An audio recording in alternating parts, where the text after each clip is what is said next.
Good evening, guys. This is Tanya Pittman coming to you with information in regards to the second stimulus package, where we are today.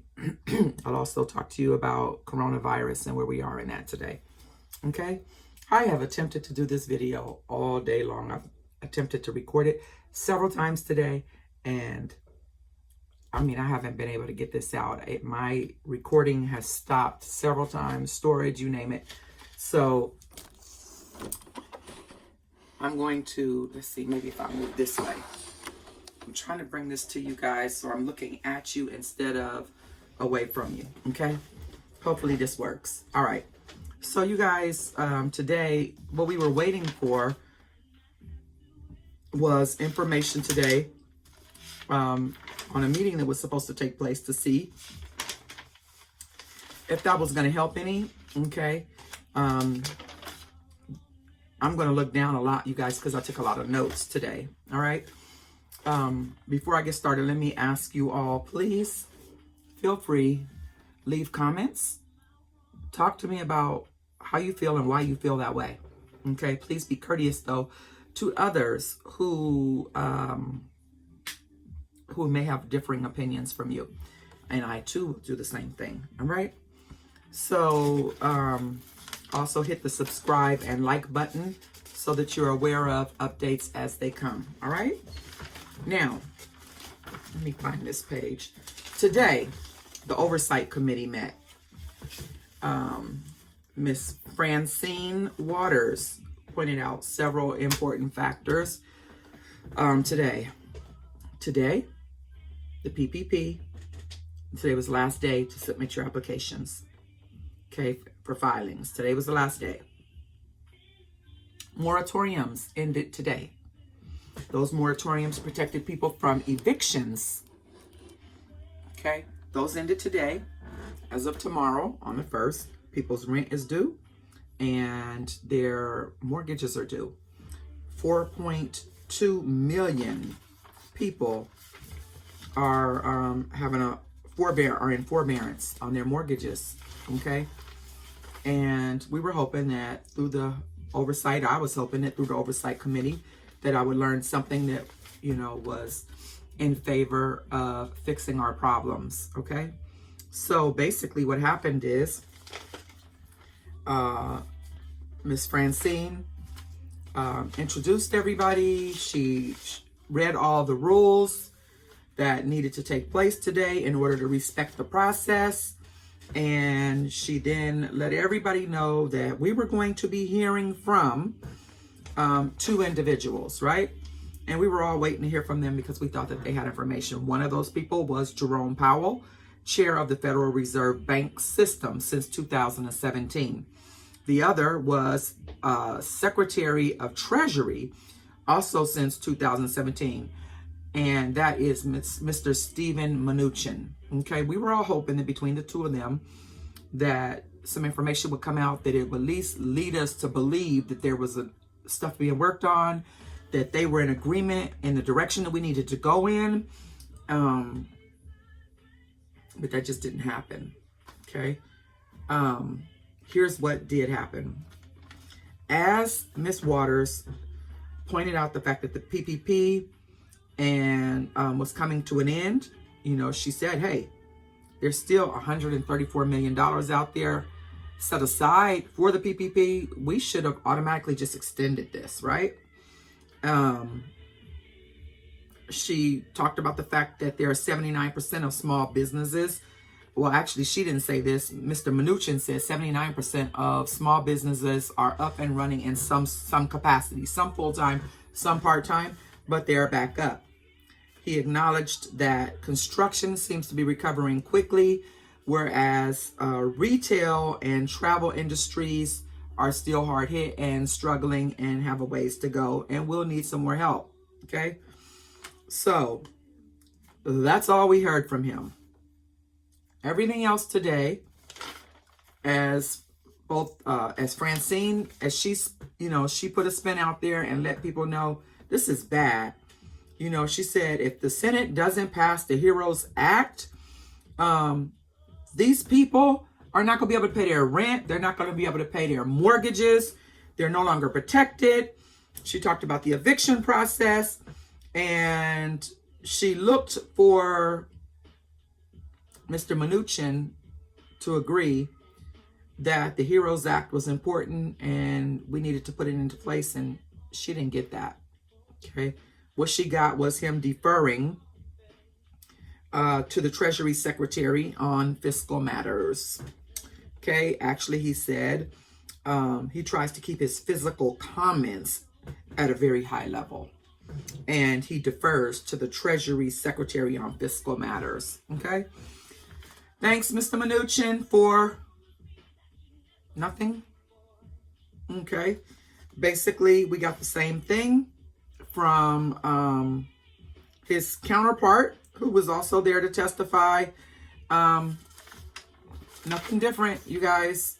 The only thing that Powell and Mnuchin did agree with is that people of color get fired first, get rehired last, and are struggling more. Okay, that's what was said today. That's an hour and a half meeting, 2-hour meeting, brought to you in 6 minutes. Okay, so what do we have? What do we have on the stimulus package 2, right? What can we expect, right? Okay, I already told you guys yesterday that vacations are coming. It's messed up. Vacations are coming while we're hurting. While we don't know how we'll pay bills, Senate's going on vacation. They say it's going to be a working vacation, but unless they're convened and together, no decisions are made, right? During the time that they're off, they're supposed to get all the supporting evidence and the information that they need in order to make a decision when they come back, right? So they're going to be gone, and the first will roll around tomorrow. We won't know anything. On the second, what'll happen is the report will come out about employment and jobs, and then on the third, they go on vacation. Yeah, I said that because that's what it is. All right, I'm sorry, but I have an expectation. If the United States is in a crunch, first, let's say this. We didn't bring the coronavirus around. We didn't quit our jobs. We didn't ask to be laid off. We had absolutely none. Nothing we said or did, nothing brought this about, okay? We had no power in this. Yet, we have senators who are saying, hey, you guys could sell some stuff, you know? They can borrow money from family members. They can sell some stuff. They can look down other paths for money. Yep, that is what was said by our senator. I'm going to let you look that up.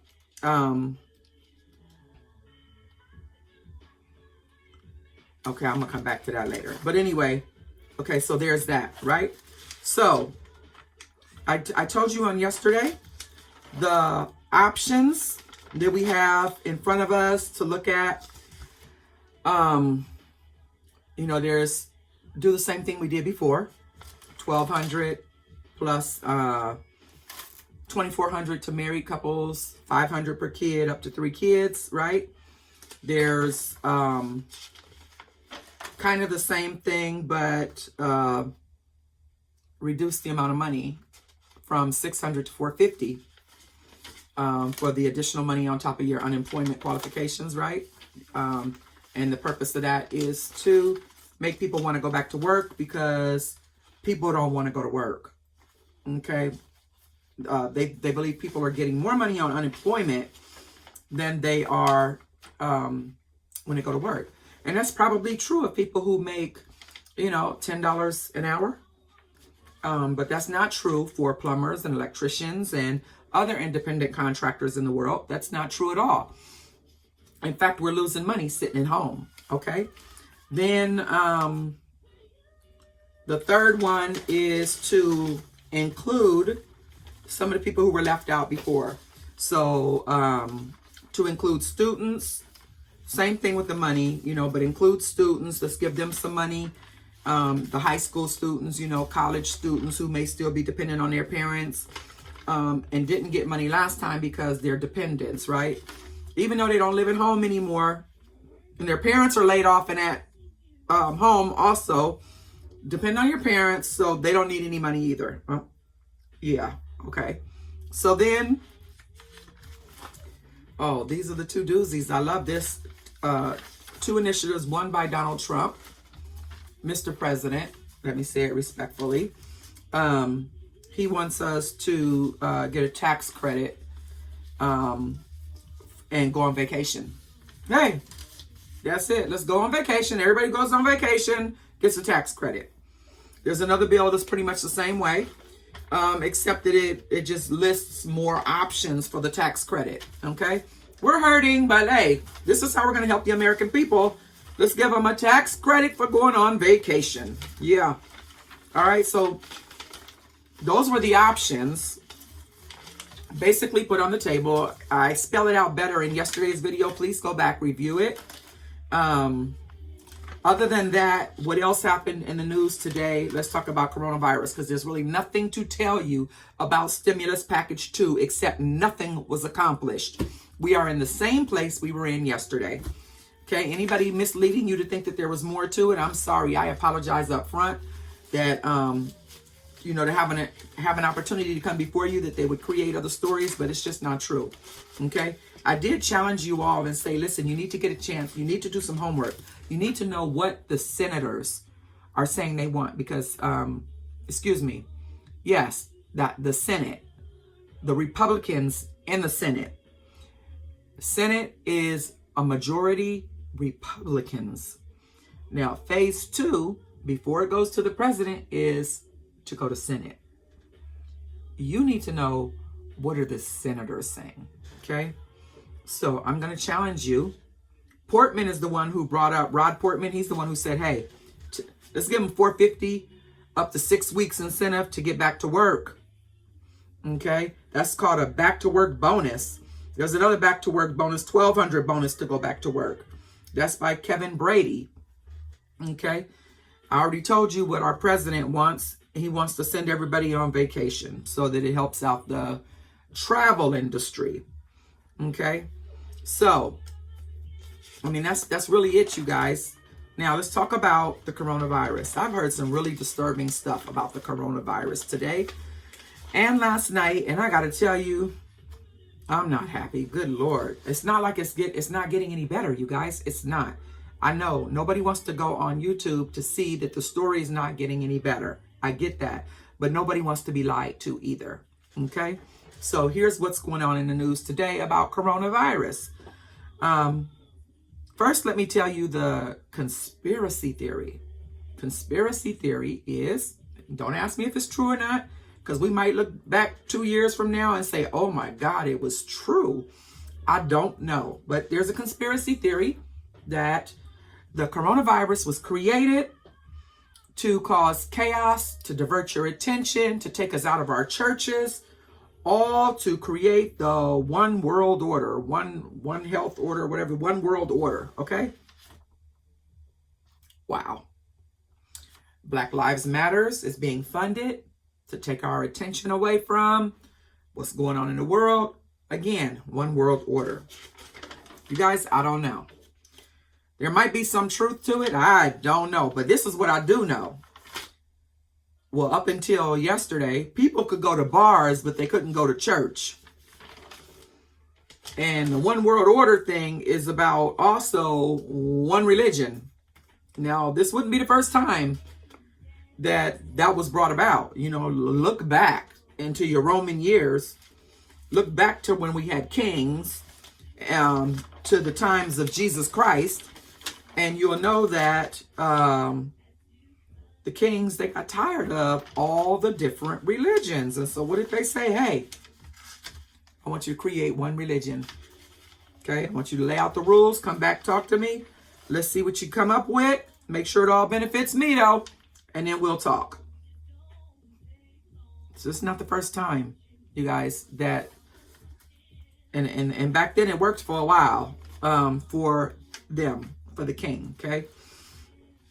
All right. So that's the theory. I would love to have you guys talk about it. Please comment. Tell me what you think, what you've heard, what you know. Share it with us, because I don't know the answer, but I'm willing to put it on the table. Okay. Please respect the opinions of others. Please don't beat anybody up. Call them liars, thieves, cheats. Okay. Let them speak their piece and you speak yours. All right. Now, Joe Biden spoke today. Joe Biden said infections are growing at an alarming rate. He says that we will not be able to solve our economic crisis without a rigorous public health approach. They're not separable. He says numbers don't lie. Okay? 125,000 people in the United States have lost their lives, and the numbers are growing. COVID-19 is still here, and it's still a daily threat. All right. He says that the daily threat to American health and prosperity is continuing. All right. He then goes on to blame Trump and his administration for failing the American people. Now, I don't know about you. There are some people who want to have this fight. Democrats versus Republicans. Who's at fault? Personally, I don't care anymore. I don't want to see Biden spend my time trying to get information that's pertinent to save my family and take care of my family, bashing Trump. And I don't want to see Trump doing the same thing. Stop bashing Biden. Tell me what you're going to do for me. What are you going to do for my family? How are we going to be safe? And what do we need to do? And please tell me it's not for some one world order, okay? That's what I want. I don't know about you, but that's what I want. All right. Biden was asked if he was recently tested. His answer was no. And he says, reason number one, no symptoms. Number two, he said he didn't want to take anybody else's place that needed to be tested, okay? He does suspect, I don't know what that means, he suspects that he'll be tested relatively soon. All right. Governor Newsom spoke today. He came on camera in front of a hotel or a motel, and the first few minutes was all about the homeless. He talked about the fact that we failed to deal with the issues of the homelessness and stresses and challenges faced by homeless people. He talked about the fact that originally he said that that's what he wanted to address, and we failed them on that. Okay, that was nice. He was honest. He didn't do what he said he was going to do. All right. He talks about the current numbers. 6,367 individuals tested positive for COVID-19 yesterday. Okay. He said the hospitals have increased the number of people in hospitals. He says yesterday the numbers were up 6.3%. Okay. And ICU in critical unit increased by 4.3% or to 4.3. Okay. He says 43%. What is that? 43% in the state, 37% in California over a 2-week period. Okay. And then he says the last 2 weeks were consistently rising. That 4.4% positive rate. 2 weeks ago, we were at 1.4%. Or what is that 1.4%? That might be an error on my behalf, you guys. Anyway, today, we're at 5.6%. Over the last 7 days, numbers have gone up to 5.9%. Okay. He has already shut down and told different counties that they need to shut down bars again. And that we have 19 counties on watch. And then most likely, as of tomorrow, 4 more will be added, okay, to their watch list. He says our stay-at-home orders and mask wearing is very important, that there are repercussions that are coming that will be discussed tomorrow for people who are out in areas with other people who are not wearing masks, who are not doing social distancing. Okay. He said those orders will come out tomorrow. So Wednesday, we have some big announcement coming to us from Governor Newsom for the state of California. All right. He says that wearing face covering and practicing social distancing is very important. And he's concerned about family gatherings for the 4th of July. Okay, he gave us a narrative. You know, Uncle Joe, Aunt Jane, Uncle Bob, you know, they could get COVID-19 because we could be carriers. We go to give them a hug. Now, when I hug them, the kids want to hug them. And now they've been exposed to COVID-19. Okay? You guys, I'm in agreement with that. I don't know about you. Please state below in the comments how you feel, what you think about it, and why. Okay, I'm open to hear what you have to say, and I'm hoping you'll share your opinions. They don't have to be the same as mine. All right? At least 16 states are reversing, okay, or pausing the reopen efforts. That was reported by NBC today. Beaches are closed for the 4th of July from coast to coast. All right? 26 states are seeing rises in cases. All right? Steven Mnuchin has decided, this is off of coronavirus, Steven Mnuchin said that, remember, we had our tax filing date extended from April 15th until July 15th. He considered extending that again.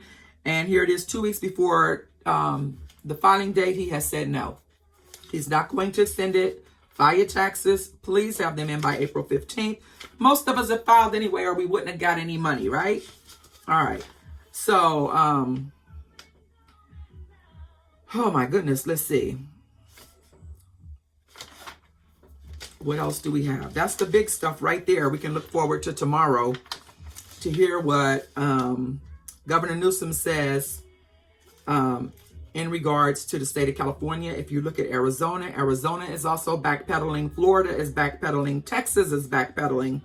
Okay, you guys, the numbers are alarming. I do care who I affect. Whether, I mean, yes, the mask makes my face itch. Okay, I feel like I'm talking through a tunnel when I wear a mask. I feel like a person can't see you smile. All right, none of that is as important, though, as protecting anyone else, someone else, okay, and yourself. We might find out the whole thing is just a hoax, a lie, another flu. I don't know what we're going to find out, but this is the bottom line. For me, I intend to protect those that I can protect from me or anyone, and be protected from them until I know better. Okay, and I don't mean know better because people on Facebook are knocking it and talking mess to each other and deleting each other over masks. Okay, I mean until there is some proof out there, and I don't mean one person who doesn't like masks. I know you guys have seen it on Facebook where the guy puts the thing up to his mouth inside behind the mask and says, "This is what it is out here, the number, and look how much higher it is when it's in here. We're taking in our own toxicity." And then another person, a woman, a nurse, comes on and does the same thing. And then she shows two pictures. See, there's no change. It's all a lie. Our numbers don't go up. We're not self-intoxicating ourselves. So it's all rhetoric, right? Until we know better, I'm going to protect myself and others, okay? And I'm praying, and I literally do mean praying, that those of you who have been concerned with how pretty you look with a mask on, those of you who are concerned about it being a little uncomfortable, will give up your selfish ways, and until we know better, follow protocol. I'm not saying you're wrong. You might be right. But until we know better, please put on a mask, okay? If you're around me, I'm going to ask you to put your mask on. If we're outside talking and we got 6 feet between the two of us, no problem. You don't need a mask, okay? But at least try. Can you care about, and I know I said this on Facebook one day, I said I care about the elderly people in my family, and the girl came on here and she told me, we'll keep them at home. Okay. So this is Tanya Pittman. I'm signing out. I don't have any more information to give you guys tonight. I am asking you, please hit the like button, hit the subscribe button, and give us your views and your comments below. Share with us what you know. I just brought up World Health Order, okay? Or one world order, whatever, however they're rephrasing it. Tell us what you know. Okay, I mean, I've seen pastors preaching on it now. All right. And I've also seen pastors who don't believe it. I have no idea. But I'm praying about it. And if you pray, I'm hoping that you're praying about it. Okay. Let's keep each other covered in prayer. And I'll talk to you tomorrow. Thank you.